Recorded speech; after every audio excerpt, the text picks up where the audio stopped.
बिस्मिल्लाहिर्रहमानिर्रहीम। अस्सलाम वालेकुम। साजिद से कातिल मुखातब है। कुछ आम तरीन खबरें हैं जो आपके साथ में शेयर करूंगी। सबसे पहले तो खालिद खुर्शीद के हवाले से बात करूंगी और गिलगित बल्तिस्तान के हवाले से इन पर 34 साल की सजा हुई है, इस पर हम बात करेंगे। और फिर इस वक्त तमाम दुनिया की नजरें तमाम दुनिया के दारुल हुकूमतों पर है और तमाम दारुल हुकूमतों की नजरें पाकिस्तान पर है। इस वक्त न्यू ईयर की रात को इस तरह होता है कि तोहफे तहाइफ जो हैं वो मुख्तलिफ सियासी रहनुमाओं को दुनिया में दिए जाते हैं और फिर वो आके अवाम को देते हैं। ओवरसीज पाकिस्तानी भी इसी काम के सिलसिले में लगे हुए हैं और इस पर हम बात करेंगे। और फिर हम बात करेंगे कंप्रोमाइज का जो मीडिया है उस पर और बीएस यानी कि मुकाबला इमरान रियाज 2024 में इनका क्या रहा है।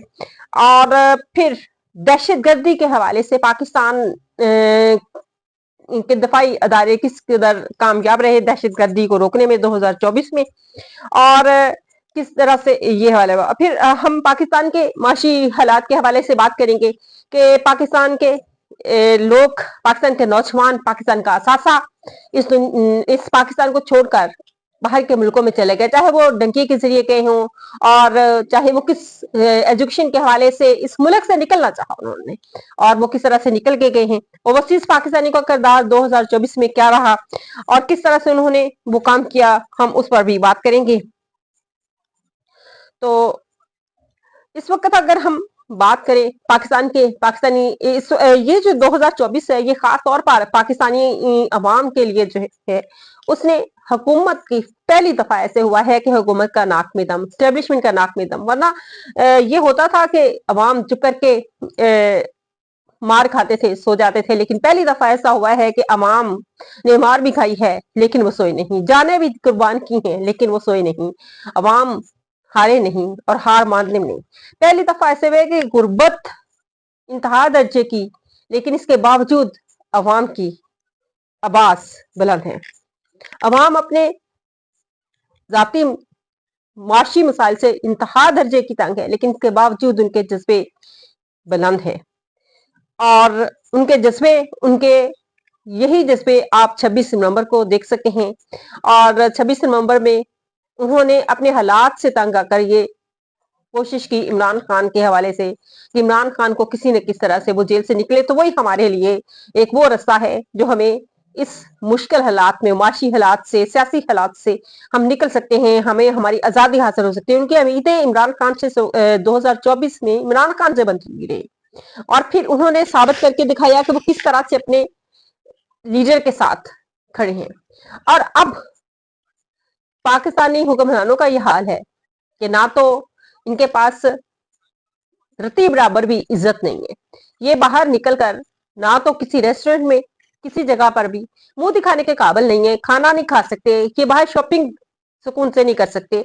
बल्कि अब पहले तो पाकिस्तान में ऐसा शुरू है, ये बाहर के मुल्कों में भी जहां चले जाते हैं पाकिस्तानी वहां पे इनका पीछा शुरू कर देते हैं, वहां पे ये जलील होते हैं और इनको वो ओवरसीज पाकिस्तानी भी वहां पे जलील करते हैं। और आप जिस फायसी काजी साहब को देखें कि उनका ओहदा उस वक्त होते हुए भी आप ये देखें कि उन्होंने ओहदा एक मिडिल क्लास लड़के से अपनी बेइज्जती करवाई और सारी जिंदगी उनकी नस्लें अब कभी भी डोनट के हवाले से जो है वो कभी भी नहीं सोचेंगे कि हम डोनट खाएं या डोनट के हवाले से कोई बात सोचेंगे भी। उनका ख्वाब में भी अब उनको डोनट डराते होंगे, जिस तरह से जैसे फायज काजी के साथ उस नौजवान के गो के नौजवान का अभी तक इल्म नहीं हो सका, लेकिन उसने कहा कि उस वक्त के मौजूद ओहदे पर कायम जैसे फायज काजी की शिनाख्त करके कहा कि तुम पर लानत हो। और ये मिडिल क्लास लोग जो ऐसे अशराफिया से टकराई है अपने हक के लिए, अपने हकूक के लिए, और अब ये सोच नहीं सकते कि ये अब कभी भी ये शौर वापस नहीं जा सकता। इस शौर में इजाफा तो हो सकता है।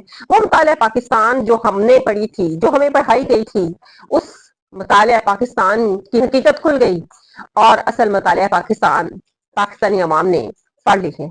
और अब ये असल मुतालिया पाकिस्तान जब पढ़ ली है तो वो उस मुतालिया पाकिस्तान से एतमाद उठ गया है और उसको अब दोबारा से नहीं कहा जा सकता। बाहर हम सबसे पहले आते हैं کہ خالد خورشید کے حوالے سے جو گلگت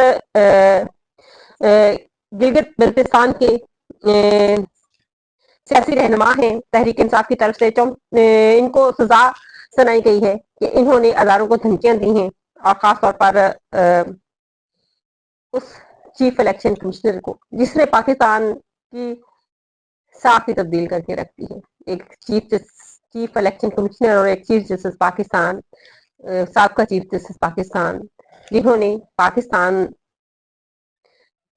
کی عوام کو تباہ و برباد کر دیا، جنہوں نے پاکستان کی معیشت کو تباہ و برباد کر دیا، اور ان کو دھمکیاں دینے پر 34 سال قید اور 6 لاکھ جرمانے کی سزا سنائی گئی ہے. لیکن ایک ویڈیو پیغام آیا ہے خالد خورشید صاحب کا، اور انہوں نے کہا ہے کہ جب ہم دوبارہ ووٹنگ کے لیے گئے تو وہاں پر ہمیں دوبارہ ہماری ووٹنگ ہمیں نہ دی بلکہ ہمارے لوگوں کو بھگا دیا گیا. لیکن اب انشاءاللہ دوبارہ موقع آئے گا اور ہم اقتدار میں آئیں گے، اور پھر ہم ان کو بتائیں گے کہ کس طرح سے یہ لوگ ہمارا حق چھینتے ہیں، اور اس وقت پتہ چلے گا. بار عمران ریاض کے حوالے سے بات کرتے ہیں. عمران ریاض کا اگر کمپیریزن کیا جائے اس وقت موجودہ پاکستانی میڈیا سے، تو عمران ریاض ان پر حاوی رہے اور ڈومینیٹ کیا پاکستانی تمام اسٹریمنگ میڈیا کو، تمام چینلز کو، اور عمران ریاض کو 50 کروڑ لوگوں نے باہر 50 کروڑ لوگوں نے ان کو دیکھا، ان کو سنا. اتنی ویورشپ پاکستان کے کسی بھی ٹوٹل ملا کے میڈیا کی بھی نہیں ہے جتنی عمران ریاض کی اس میں اس سال رہی ہے.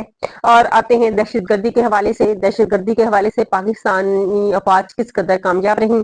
تو پاکستانی فوجیوں پر دہشت گردی کے حملے ہوئے، جس میں بہت سارے تقریباً 250 کے قریب 200 سے 250 کے قریب شہادتیں ہوئی. افواج پاکستان کے جوانوں کے جوان شہید ہوئے، اور پھر ان جوانوں نے اپنی جانیں قربان کی. ہماری سرحد پار سے مداخلت ہوتی اور اس کے نتیجے میں یہ جوان شہید ہوئے. ہماری ادارے لڑنے میں مصروف رہے پاکستانی عوام سے، اور وہ بھول بیٹھے اپنے سرحدوں پر فرائض سے. اور اگر بہتر حکمت عملی ہوتی تو ہمارے نوجوان اتنے شہید نہ ہو پاتے جتنے نوجوان. یہ صرف میں آخری 3 ماہ کا ریکارڈ بتا رہی ہوں جس میں نوجوان افواج پاکستان کے شہید ہوئے. اور اگر ہمارے ادارے عوام کے ساتھ مصروف نہ ہوتے تو شاید بہتر حکمت عملی ان کی ہوتی، اور اس طرح سے نوجوان شہید نہ ہوتے، اور اس طرح سے یہ مسائل پیدا نہ ہوتے. بلوچستان میں پارا چنار میں شہادتیں ہوئی، اور اس حوالے سے بھی کوئی یہ کہا گیا کہ ان کا وہاں پہ قبائلی کوئی مسئلہ ہے، لیکن قبائلی ہے تو پاکستان کا مسئلہ. وہاں پہ عورتیں اپنی جان اور عزت بچانے کے لیے جنگلوں میں جگہ جگہ مارے پھر رہی تھیں، اور کوئی پرسانی حال نہیں تھا.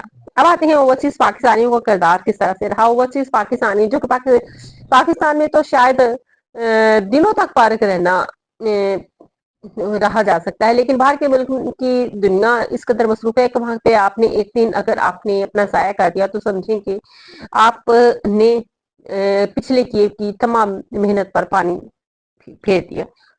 لیکن وہ چیز پاکستانیوں نے اپنے کاروبار نہیں دیکھے، اپنی نوکریاں نہیں دیکھی.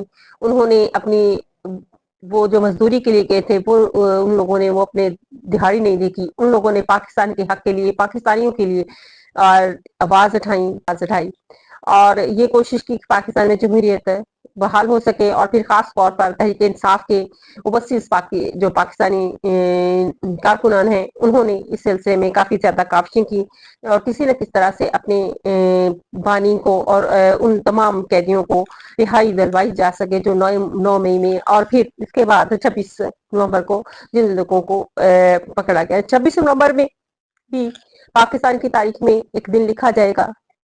پاکستان تاریخ کے دن میں ایک سیاہ ترین دن کے طور پر یاد بھی کیا جائے گا اور لکھا بھی جائے گا. اور اس دن ہماری وہ اعتماد اور جس پر کہ ہم اپنی غرور کرتے تھے، اس غرور نے ہماری ہی جانیں لے لیں، اور جس پر اعتماد کر کے عوام جھومتی گاتی इस्लामाबाद पहुंची और उन पर गोलियों की बौछार कर दी। गो के बाद में ये इल्जामात मुबैना तौर पर कहा गया कि वहां 7 लोगों की तरफ से फायरिंग के हुए, लेकिन इसके लिए तमाम वीडियोस रिकॉर्ड हर चीज मौजूद होने के बावजूद ऐसे इस तरह का बयानात देना ISPR की तरफ से इंतहाई अफसोसनाक है। हालात पाकिस्तान के कुछ इस तरह के हैं, लेकिन अल्लाह करे 2025 पाकिस्तान के लिए एक अच्छा दिन साबित हो। इसके साथ इजाजत चाहूंगी। अल्लाह।